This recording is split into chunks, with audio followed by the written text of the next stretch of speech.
Alexis, you've had 103 or 4 days of Donald Trump. Yes. You have had a chance to evaluate the policy action and the policy signals from his administration. What's at stake for the innovation economy? A lot. And speaking from tech in particular, we're an industry that leads the world. And that's a powerful thing. There are not a lot of industries in the world that America is so dominant in. And the reason we do that is in part because we've always had an industry and a country that's wanted to get the best and the brightest and given them chances to succeed here from anywhere. And also because we've had a level playing field for upstarts with a great idea sitting in their dorm room to be able to just simply make something without waiting for permission and just putting it to the world and beating incumbents by virtue of just making something better. Well, I don't think anybody believes the administration is trying to stop anybody from doing anything in his dorm room. The other issue you raised implicitly, though, is immigration. Well, and I think, and I would say net neutrality speaks to that other second issue, where it's imperative we have a level playing field, right? The upstart needs to be able to win because she makes something that's just better, and that the market chooses the winner and loser, not a big cable company. So let's pick off these two issues separately, even though I can tell from your point of view they form part of the same, call it, problem. Let's begin with immigration. Yes. There's an effort underway. There's certainly talk of restricting the number of H-1B visas issued to companies in Silicon Valley. How would it affect Reddit, let's say, and how would it affect tech, the way you describe it more broadly? Well, frankly, the H-1B issue wouldn't affect us tremendously. We have over 200 employees, but that's not, H-1Bs are not a primary concern or issue for us. More broadly, though, what's so important is that we have amazing people who we want to bring here to help contribute to Reddit, to create value, provide for their families and all that.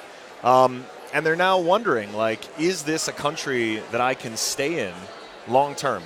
And we've got our neighbors to the north, Canada, that I think are really taking advantage of this opportunity, taking advantage of the fact that you have a lot of really talented, proud Americans, or people who aspire to be that, who are now thinking twice about whether or not America can really be the place for them to find their American dream.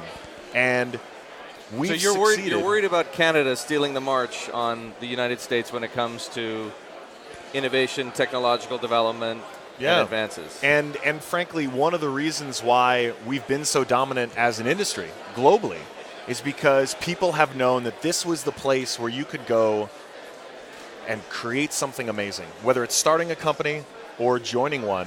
So for you, it's a matter of principle. It's not a practical issue. It is primarily a principle one, and I think I wrote an open letter that I published on Reddit because Reddit would not exist if it weren't for the fact that my father's side of the family, who are all refugees, were able to find sanctuary here, and my mother, who was actually undocumented for a couple of years, was able to remain in this country. So it's a personal issue for me. And obviously Reddit affects a lot of people, and it's been a wonderful, wonderful experience that I may not have otherwise had. So I felt the need to speak up. But I think the principle here underlies the bigger issue, which is structurally, this country has always thrived because it's taken the best and the brightest in. Let's talk about net neutrality. Sure. Why are you so concerned about it? It is... Ajit Pai, as he says, blocking the FCC shot. Yeah.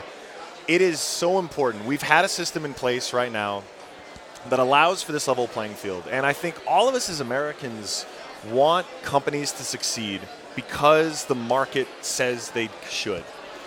What we're talking about now, what the FCC chairman is talking about, what he's proposing, is effectively going to let cable companies pick winners and losers.